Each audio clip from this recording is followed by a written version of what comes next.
السلام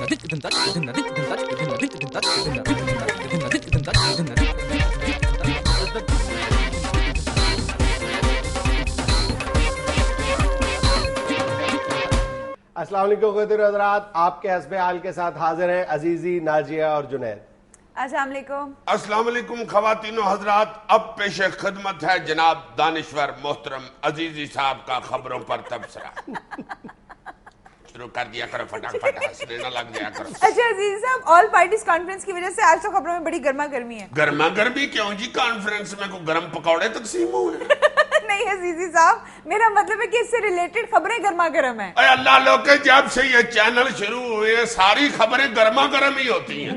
پہلے ایک دم لال رنگ کا آتا ہے، بریکنگ نیوز۔ کیسے آتا ہے یہ؟ ذرا دوبارہ کر کے دکھاؤ۔ شارع فیصل پر 5 سالہ بچہ اپنا آدھا کلو دہی روڑ بیٹھا۔ بے رحمانہ انداز میں گاڑیاں دہی کے اوپر سے گزرتی رہی۔ بچہ معصومیت سے اسے دیکھتا رہا۔ دہی کی لسی بن گئی۔ حکومت خاموش تماشائی بنی رہی۔ 5 منٹ بعد پھر وہ لال رنگ کا آتا ہے، بریکنگ نیوز۔ ہماری نشاندہی کی وجہ سے وزیر اعلیٰ سندھ کیمل علی شاہ جائے دہی پر پہنچ گئے اور دہی نکالنے والے چاپڑ سے اتو دہی اٹھا کے شاپر میں ڈالنا شروع کر دیا۔ 5 منٹ بعد پھر وہ قتل ہوئی لال سرخ سلیٹ آ جاتی ہے، بریکنگ نیوز۔ اپوزیشن کی طرف سے وزیر دودھ و دہی کی برطرفی کا مطالبہ۔ یار بس کرو، بس کر دو، اب جان چھوڑ دو دہی کی یار۔ بس کیوں کروں؟ تم میڈیا والے بس کرتے ہو؟ ابھی تو بہت سی ڈشن پڑی ہوئی ہیں۔ Breaking news. بچے کی والدہ جائے واردات پر پہنچ گئی اور بچے کو پیٹنا شروع کر دیا۔ سول سوسائٹی اور بچوں کے حقوق کی محافظ 2 NGOs نے احتجاج شروع کر دیا۔ آئیے آپ کو بچے کی والدہ کا ایکسکلوسیو انٹرویو سناتے ہیں۔ میں تو یہ کہوں گی کہ ہر دوسرے دن یہ جو دہی گرا کے آ جاتا ہے، یہ ساری شاپر کی کمزوری ہے۔ پچھلی حکومتوں میں شاپر بہت موٹا ہوتا تھا، جب سے یہ حکومت آئی یہ شاپر اتنے کمزور ہونا شروع ہو گئے کہ 4تھی دفعہ اس بچے نے دہی گرایا۔ شاپر پھٹ جاتا ہے، دہی نیچے گر جاتا ہے۔ میں تو حکومت پاکستان سے یہ اپیل کروں گی کہ ساری زندگی کے لیے ہمارا آدھا کلو دہی لگایا جائے۔ صدر پاکستان نے دہی والے واقعے کا نوٹس لے لیا۔ وزیر داخلہ منظور وسان نے وزیر اعظم کی ہدایت پر فل کنڈا امدادی دہی کا متاثرین کے گھر پہنچا دیا۔ Breaking news. اپوزیشن کی جانب سے سنگین واقعے کی تحقیقات کے لیے عدالتی کمیشن بنانے کا مطالبہ۔ یار بس کرو، بس کرو، بہت ہو چکی۔ بس کیا کر دوں؟ ابھی تو دوسرے چینلوں کی لڑائی شروع ہونی ہے۔ دوسرے چینل نے بریکنگ نیوز دینی ہے، وش، اس کا علیحدہ میوزک ہوتا ہے، وش۔ جیسے ہر بندے کی اپنی بڑک ہوتی ہے نا، اس طرح میوزک بھی ہر چینل کا اپنا ہوتا ہے، وش۔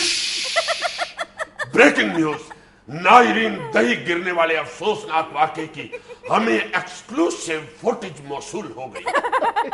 ناظرین، یہ دہی گرنے کے چند سیکنڈ بعد کا منظر ہے، جس میں قریب سے گزرتا ہوا ایک رکشے والا رکشے سے اتر کر دہی کے اوپر سے ملائی کھاتا ہوا نظر آ رہا ہے۔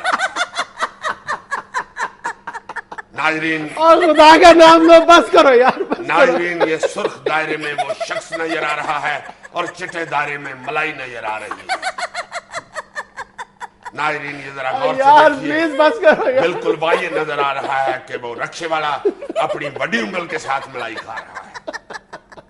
پھر ایک اور انسانیت کا ماما چینل آ جاتا ہے، بریکنگ نیوز۔ ناظرین، آئیے آپ کو ایکسکلوسیو فوٹیج دکھاتے ہیں۔